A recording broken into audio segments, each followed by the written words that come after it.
Found in a desert area of Henderson. Good evening, everyone. Glad you're with us tonight. I'm Jim Snyder. And I'm Latoya Silman, a professional basketball player and his girlfriend now in jail accused of murder. Tonight, News 3's Tiffany Lane is hearing from attorneys for the family of Marayna Rodgers, and she joins us now live in studio with that update. This is a tragic and bizarre story with so many unanswered questions. What was the motive behind the kidnapping and killing? And some are even asking, why was the public not alerted of Marayna Rodgers' disappearance sooner?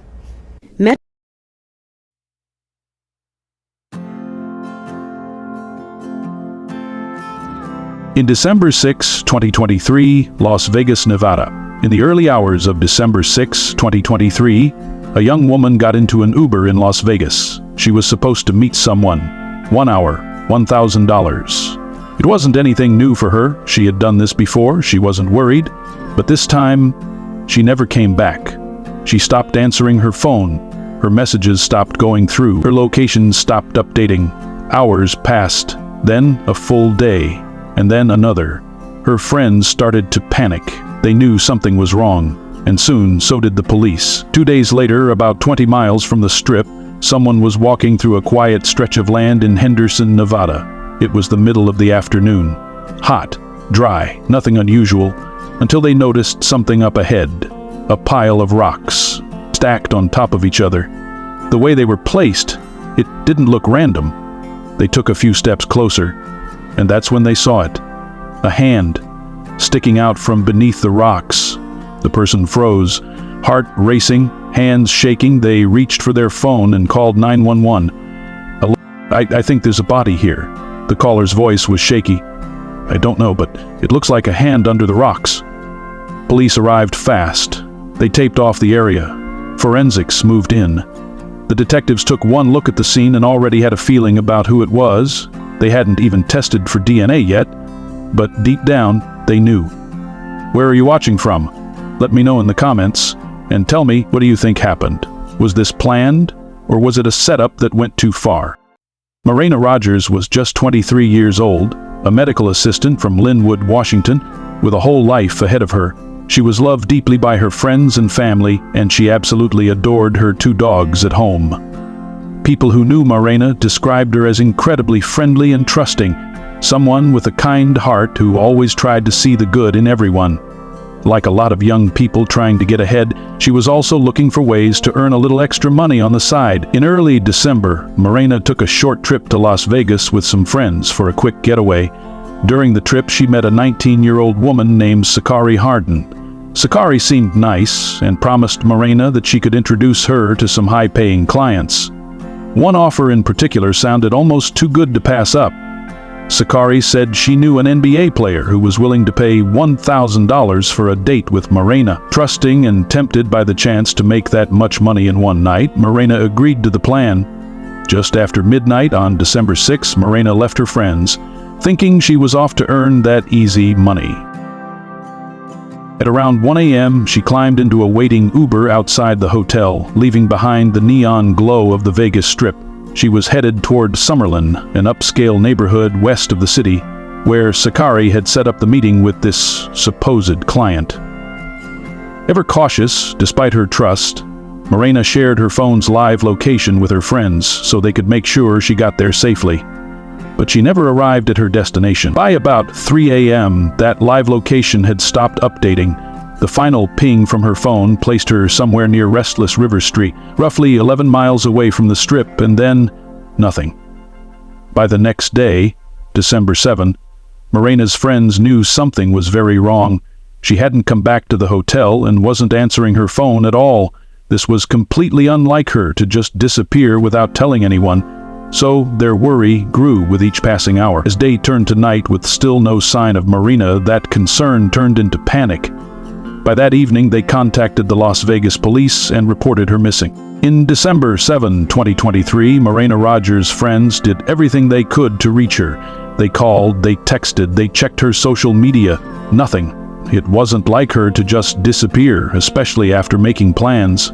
When they saw that her last location had stopped updating hours earlier, their concern turned into fear. They didn't wait. That evening, they contacted the Las Vegas police and filed a missing persons report. Detectives quickly began looking into her last movements. The first step was checking her Uber trip history. According to the app, she had been picked up at 1 a.m. outside her hotel, just like her friends had said. She was headed to Summerlin, where she was supposed to meet the client. But there was a problem. The driver told police she never got out at that destination. The trip was aborted early, ending in a different location, one that didn't make sense. That location? Restless Rivers Street, an isolated area about 11 miles from the Strip. This was the first red flag. As police started digging deeper, something strange happened. Another missing persons report was filed, but this time, it wasn't by Marayna's friends or family. It was from Sakari Harnden, the same girl who had arranged the meetup. On paper, it might have looked like concern, maybe even an attempt to help.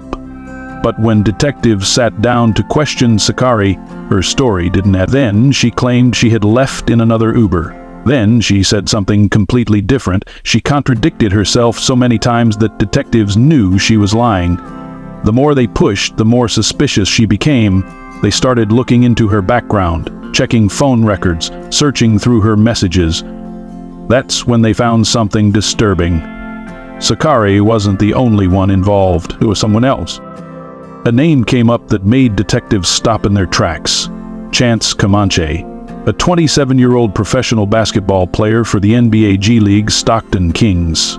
He was in Las Vegas that night, and he wasn't just in town for a game. They pulled phone records, location data, and text messages. Then, they found something that changed everything. Messages between Sakari and Chance on Telegram. Messages that weren't just casual. They were detailed, calculated, cold. One of them read, "Tell her an hour for $1,000 and then possibly longer."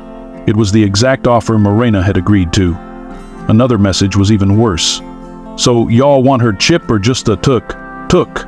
At the end of that message was a coffin emoji. At that moment it became clear. This wasn't a disappearance. This wasn't an accident. This was a setup.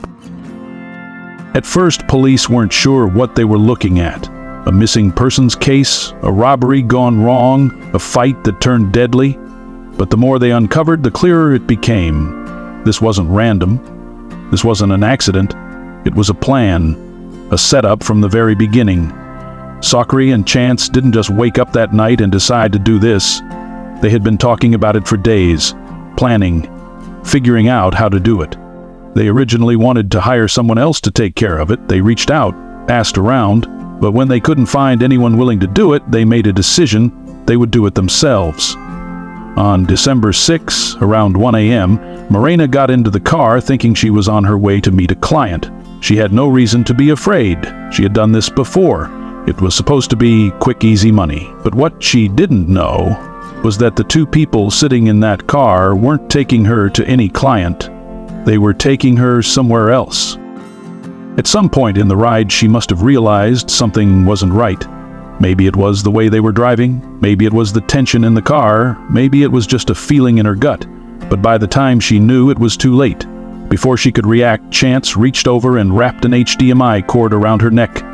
Marayna fought. She kicked. She tried to break free. She tried to scream. But Sakari was holding her down, pressing against her, making it impossible for her to move. The harder she struggled, the tighter the cord got. Her hands clawed at her throat, trying to loosen it, trying to find air, trying to stay alive. It only took minutes. Then she was gone. That individual, because his status quo made her feel safe. And now she is no longer here with us. She says the community should have been made aware by law enforcement of Rodgers' disappearance sooner. That's the first problem that we have here, is the way that it was handled, because literally when we approached the media, nobody was aware of this. And now today we're looking at a story that's only national because of who's attached to it.